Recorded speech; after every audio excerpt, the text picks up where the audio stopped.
વંદે માતરમ. જય શ્રી કૃષ્ણ.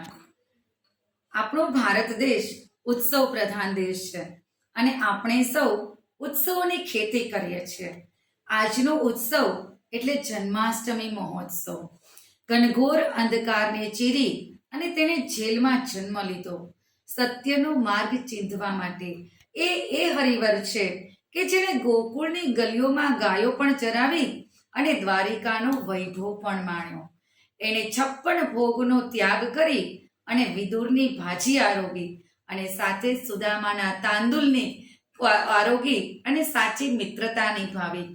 એણે પ્રેમ સાથે રહેવામાં જ નથી પરંતુ સોશિયલ ડિસ્ટન્સ રાખીને પણ અપ્રતિમ રાધાને પ્રેમ કર્યો.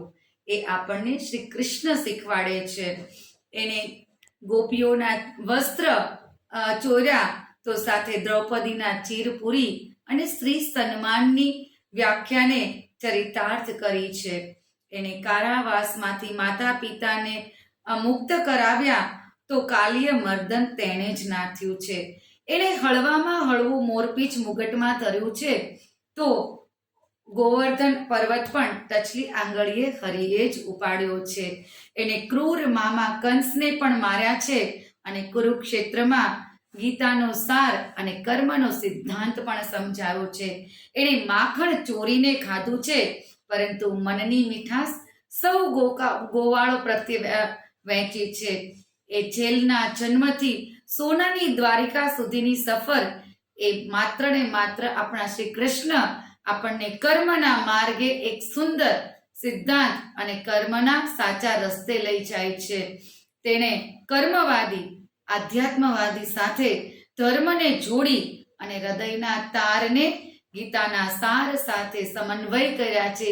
એ શ્રી કૃષ્ણ છે. એ કૃષ્ણનો આજે જન્મોત્સવ કહેવાય છે ને કે વાલાને માત્ર વહાલથી સાદ પાડો ને તો હરી હળી કાઢતો આવે. જરૂર છે માત્ર 56 ભોગ ના લખાવી શકો કંઈ નહીં પરંતુ ચપટી તાંદુલ સ્નેહના બાંધીને જશો. હરી આપણને ખૂબ જ પ્રેમથી હોંકારો આપશે, સાદ આપશે.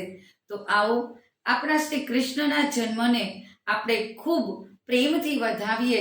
આજે સનફ્લાવર ગોકુળિયો ગામ બન્યું છે, બની છે હરેક બાળા રાધા, હરેક બાળક છે કૃષ્ણ. હેતની દોરીએ અને સ્નેહના ઝૂલે આપણે લાલાને ઝુલાવીએ, શ્રી કૃષ્ણને ઝુલાવીએ. આપણા બાળકોને આપણે શ્રી કૃષ્ણના કર્મના સિદ્ધાંત પ્રમાણે ચાલતા શીખવીએ અને શ્રેષ્ઠ માતા પિતા બનાવીએ. આપ સાંભળી રહ્યા છો બાળ ઉછેરની બકબક ફ્રોમ બીના ગોંડલિયા. જય શ્રી કૃષ્ણ.